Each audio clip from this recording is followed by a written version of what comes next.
it becomes a constant effort. And you will end up get tired. If you're not tired, right now you are seeing some sort of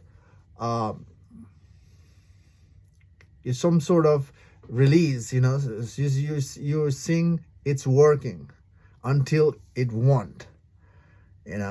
The only way to see it's not working is asking ourselves again, is it working? Is it working to taming the mind? Is working to be free from my fear, free from the inner conflict?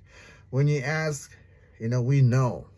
And from that knowing, again, we can change, the root, and inviting the practice that can, help us. So, inquiry is the game that we need to align with, to dissolve the mind. Because inquiry practice is about tracing the mind backward to its root, and also, eliminating the root by tracing the root backward until there is nothing more to trace back. And that's where we end up seeing the plain sight truth. Once we see the plain sight truth, the mind drops. And basically, the mind becomes the ally rather than the enemy. Then we can walk with our mind.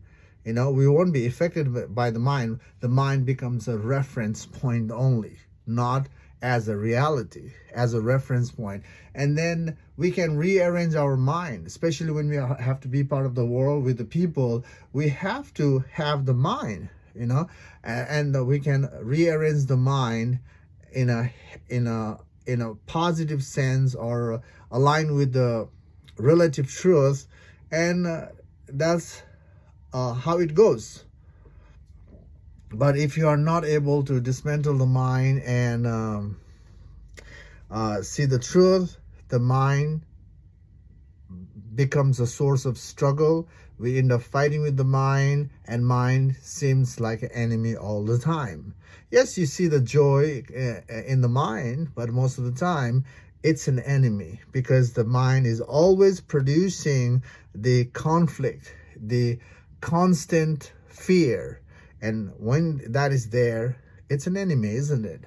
So you don't have to make your mind an enemy. You can make it as an ally by seeing the plain sight truth. And seeing the plain sight truth is about witnessing yourself and working on the mind, working on the belief, the preference.